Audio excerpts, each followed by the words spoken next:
Mas,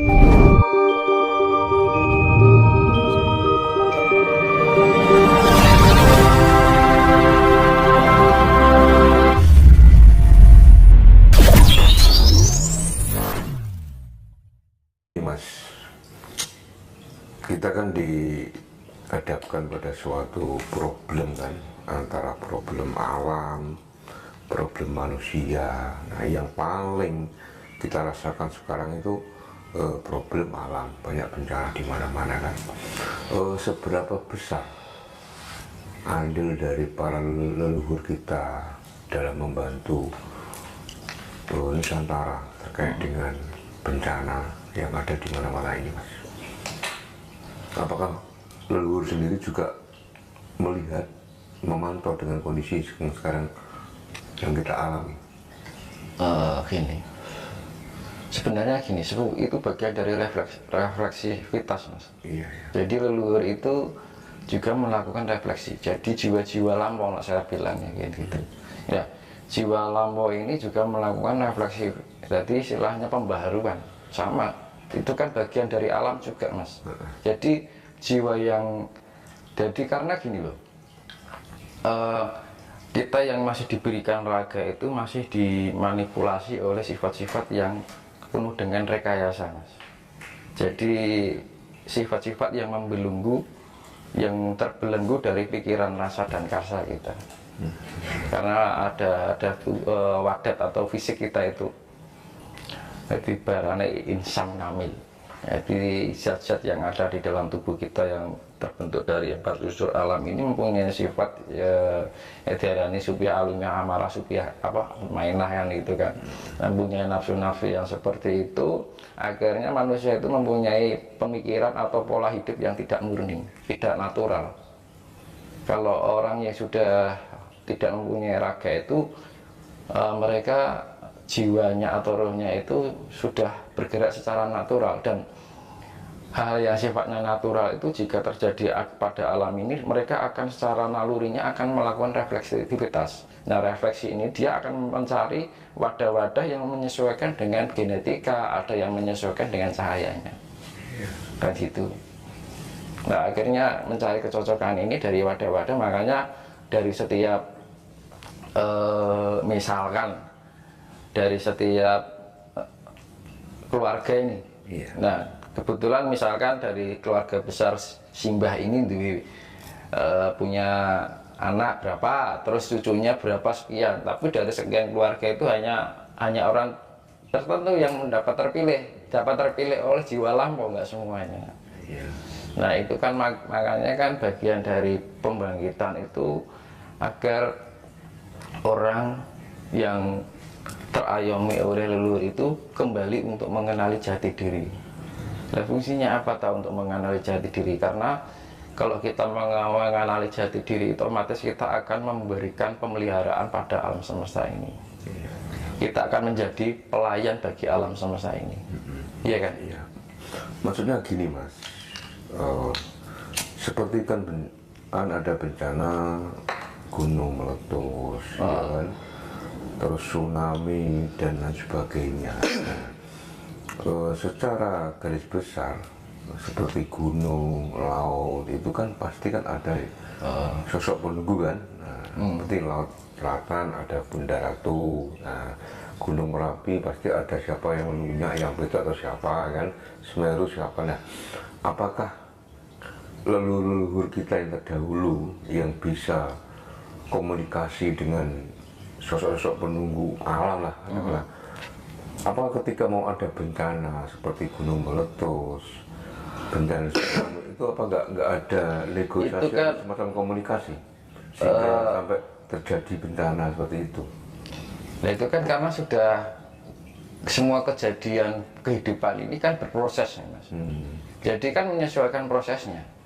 Jadi hukum sebab akibat, Mas. Karena sudah pengaruh rekayasa manusia ini yang memberikan pengaruh atau akibat yang sangat berpengaruh pada gejolak alam itu sendiri.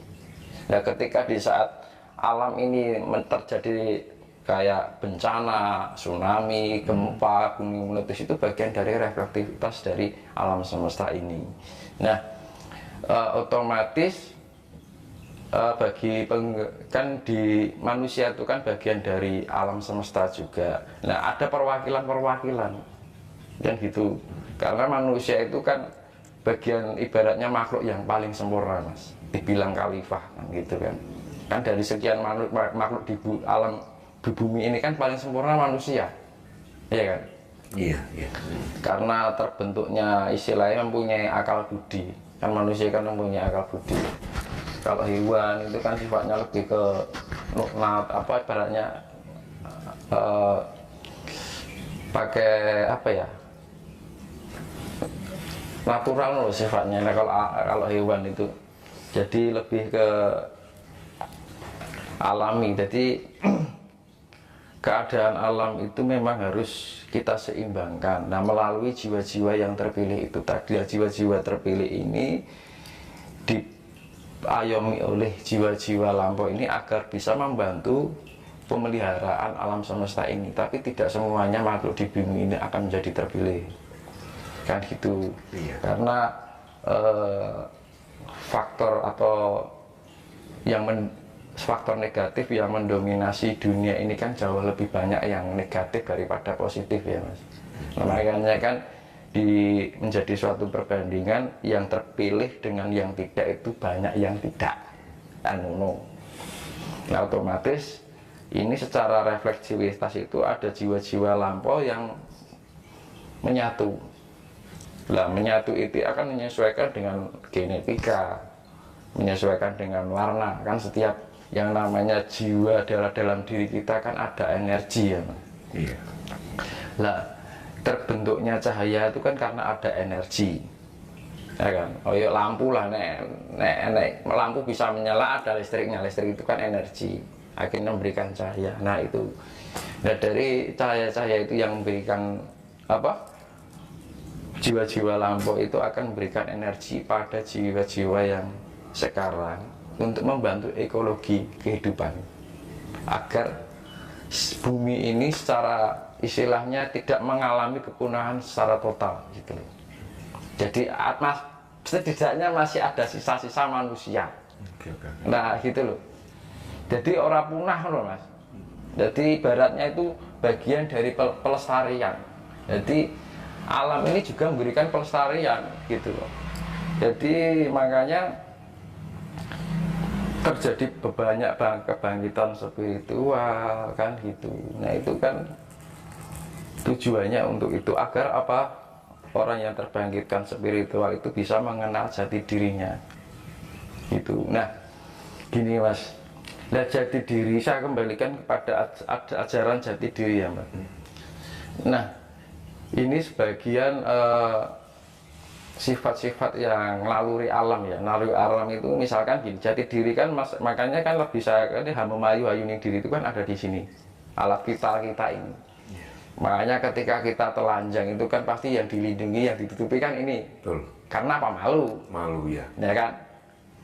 Jati diri kita malu. Kalau kita nggak ditutupi ini berarti orang yang sudah tidak punya, orang yang sudah nggak waras. Malu. Iya. Nah kan gitu. Berarti orang yang sudah tidak punya malu itu berarti sudah tidak menjaga jati diri ya, Mas. Betul. Nah, jadi bilangnya diarani zaman edan itu seperti itu, saneponya seperti itu. Jadi orang yang kalau dibilang gini ya, itu sanepo ya, makanya saya kembalikan, saya ulangi lagi biar lebih paham. Jati diri itu sebenarnya titik pusatnya itu ada di kelamin kita. Makanya ketika kita telanjang yang ditutupi kelamin kita, ya kan? Kalau sampai ada orang yang kita telanjang nggak menutupi kelamin kita, berarti sudah tidak punya malu. Nah, orang yang sudah tidak punya malu itu berarti tergolong orang yang apa, Mas? Tidak waras loh. Tidak waras. Nah, berarti ibaratnya gini, orang yang sudah tidak malu dengan jati dirinya sendiri, itu berarti orang tergolong orang yang itu di mata Tuhan itu sudah tidak merasa, tidak punya malu di hadapan Tuhan. Nah, apakah buruk sekali itu? Ya kan, keadaan alam ini dengan keadaan kondisi manusia sekarang ini. yang sudah tidak mengenal jati dirinya. Jadi kesimpulannya, saya ambil kesimpulan, orang yang tidak mau berusaha untuk mengenal jati dirinya itu adalah orang yang tidak malu. Tidak malu kepada siapa? Tidak punya malu. Tidak punya malu kepada siapa? Sang Pencipta. Nah, apakah kejem yang itu? Apakah istilahnya hina sekali jika kita tidak mau berusaha untuk mengenali jati diri kita? Sama saja, kita tidak punya malu. Dengan siapa ya? Dengan Tuhan. Makanya apa? Kejati diri itu simbolisasi adalah di lingga yoni. Manakala kita tidak bisa menjaga lingga yoni kita, berarti kan orang juga lingga yoni kan berarti orang yang sudah tidak punya malu. Sudah bilang jati diri. Makanya kan orang kalau sudah tidak mau, misalkan orang telanjang di jalanan itu kan tergolong orang apa? Orang gila. Nah, itu kan. Nah, itu secara itunya, secara jati dirinya itu di hadapan Tuhan itu, kita kalau nggak mau berusaha mengenal jati diri itu dianggap orang yang nggak waras. Sekarang gini Mas, kita kembali ke spiritual tadi Mas ya. Kan tidak sedikit orang ini sudah belajar spiritual ya kan. Bisa kita katakan orang tersebut sudah mumpuni lah dalam spiritual. Tapi kadang tingkah lakunya itu aneh, ya kan? Kadang agak-agak kayak orang nggak waras gitu loh lah. Apa yang kadang punya sifat itu aneh itu kan? Iya. Nah, itu ya namanya spiritualitas itu harus ada keseimbangan Mas. Tidak hanya melulu rasa, tapi juga menggunakan intelektualitas. Makanya saya pernah bilang, antara cipta, rasa, dan karsa itu tidak bisa dipisahkan. Tidak bisa dipilah-pilah. Ini harus ada sinkronisasi, harmonisasi antara cipta, rasa, dan karsa itu harus saling melengkapi, saling berkesinambungan. Ya kan? Nah, ibaratnya gini.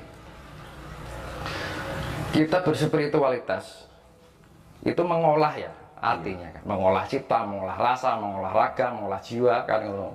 Gimana di dalam jiwa itu di dalam Jawa itu sembah cipta, sembah rasa, sembah jiwa, sembah raga kan. Nah, itu jiwa raga itu terbentuk dalam satu lingkup karsa itu sendiri, cipta, rasa, karsa. Nah, ketika kita mendapatkan informasi dari 5 indera kita, kan indera 5 indera itu sebagai input ya, input yang media yang di luar dari diri kita. Nah, kan kita kan selalu belajar dari sesuatu media yang di luar dari kita untuk kita proses di dalam diri kita. Iya kan? Nah, ketika eksternal itu masuk ke tubuh, otomatis kan melalui jalur 5 indera. Nah, itu fungsinya kita diberikan 5 indera oleh Tuhan itu yang diberikan di dalam tubuh fisik kita, diberikan 5 panca indera itu menangkap informasi yang masuk. Jadi menginput sesuatu yang sifatnya eksternal. Nah, masuk otomatis itu tidak terlangsung ke sini, Mas. Dari mata, makanya mata itu lebih dekat dengan otak. Ya kan, dari mata ke otak turun ke hati baru karsa. Jadi prosesnya seperti itu. Nah, maka itu ketika input ini masuk ke dalam otak, ketika otak kita negatif, maka perasaan kita mengikut negatif, prasangka kita. Tetapi ketika otak ini menerima input dan memprosesnya di otak itu hasilnya positif, maka perasaan kita juga akan positif. Makanya kebaikan hati itu tergantung pikiran kita sebenarnya. Gitu. Manakala pikiran kita baik, otomatis perasaan kita baik. Kalau pikiran kita negatif, perasaan itu akan negatif. Pikiran kita positif, perasaan kita positif. Dan gitu. Karena apa? Untuk masuk ke hati itu harus ke otak dulu. Ya kan? Input, proses, baru output, ya kan, perbuatan. Nah, makanya di dalam ajaran Jawa itu dibilang cipta wening, ya kan.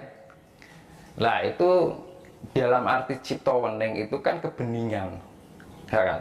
Nah, kebeningan itu yang dalam arti kita untuk mencapai kebeningan itu diperlukan adalah ketenangan, ya kan.